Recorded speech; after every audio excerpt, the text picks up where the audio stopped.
Olá pessoal, tudo bem com vocês? Nesta nossa aula, vamos estudar aqui um assunto bem bacana, onde ele nos fala sobre as propriedades do logaritmo. Essas propriedades são as propriedades operatórias. Atenção aqui para o texto.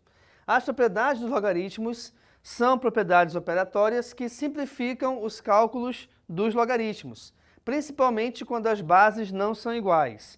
Ou seja, dependendo do logaritmo, eu posso ter na sua composição operações no logaritmando. E quando a gente tem algumas operações no logaritmando, a gente consegue transformar essas operações em outras operações mais fáceis de serem resolvidas. Vamos verificar aqui algumas delas, olha lá. Na primeira propriedade tem o seguinte, eu tenho o logaritmo da multiplicação de b por c na base a. O que vai acontecer? Quando você tiver a multiplicação de dois elementos, ou mais até, né?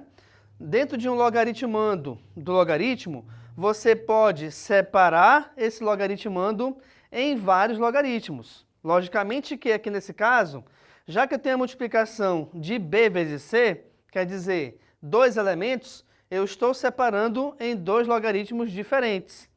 Outra coisa que você não pode deixar de fazer é repetir a base para os dois logaritmos. Então, aqui nesse caso, reparem, eu tenho o logaritmo de b vezes c na base a. Isso vai ser igual a quem? Ao logaritmo de b na base a mais o logaritmo de c na base a também. Quando você tiver, ao invés da multiplicação, agora a divisão dentro do logaritmando, essa divisão ela irá se transformar na subtração. Também, assim como na multiplicação, você irá separar os elementos. Então, aqui nesse caso, repare que nós temos logaritmo de b sobre c, ou b dividido por c, na base a. Isso é igual a quem? Ao logaritmo de b na base a menos o logaritmo de c na base a. Outra coisa importante vocês têm que reparar aqui, gente, é o seguinte. Obrigatoriamente, já que se trata de uma subtração e você não pode trocar as posições, obrigatoriamente é sempre o valor de cima menos o valor de baixo. Por que você não pode trocar as posições? Porque, de repente, uma coisa é eu pegar 5 mais 7, que é igual a 12, ou pegar 7 mais 5, que também é igual a 12, tá? Então, reparem que a ordem que eu determinei os elementos, ela não vai alterar o resultado final. Mas, se você pega 7 menos 5 é igual a 2. Agora, se eu pegar 5 menos 7, o resultado já é diferente. Nesse caso, vai ser menos 2. Então, é importante você verificar e não trocar as posições aqui dos logaritmos em relação ao logaritmando. Bacana? Terceira propriedade me diz o seguinte. Se eu tenho um logaritmo b, logaritmo de uma base a, onde o logaritmando ele é b elevado a a, esse expoente ele passa multiplicando o logaritmo, tá? Então, aqui nesse caso, toda vez que você tiver um expoente qualquer, aqui nesse caso está a e a, ou seja, seriam iguais esses valores. Mas, sendo eles iguais ou não, a regra ela funciona da mesma maneira, tá? Então, o expoente do logaritmando, ele sempre passará à frente multiplicando o logaritmo.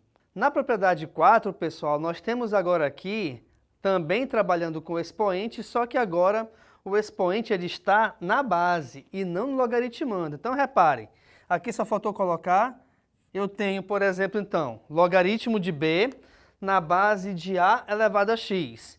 Quando você tiver essa situação, o que você deverá fazer?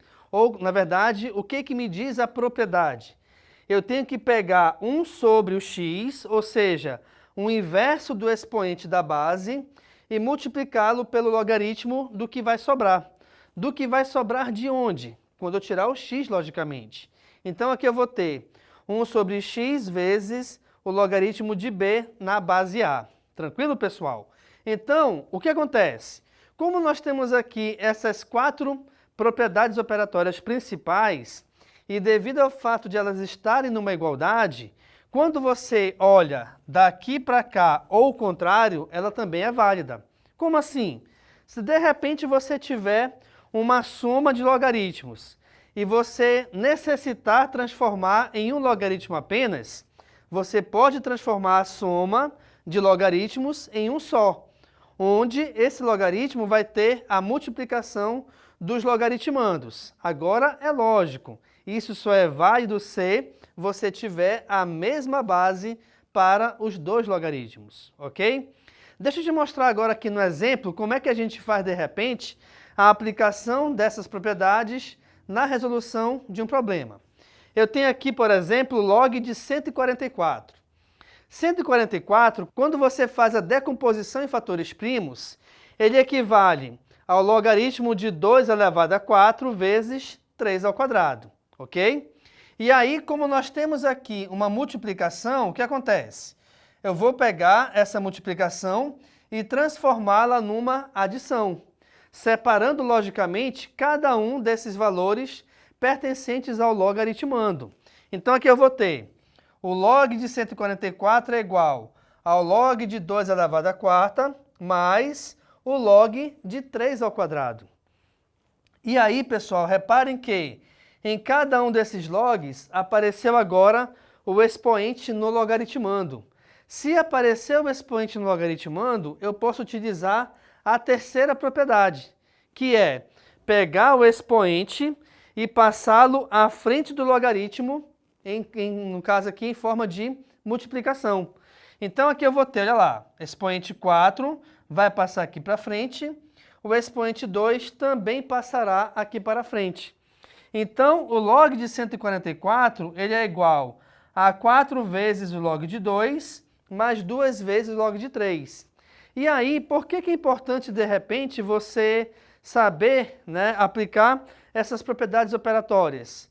Porque geralmente, dependendo da situação, ela vai te fornecer já os valores de log de 2, log de 3. Então, esses valores menores, geralmente, uma questão ou uma situação, de repente, você já vai ter conhecimento do seu valor numérico.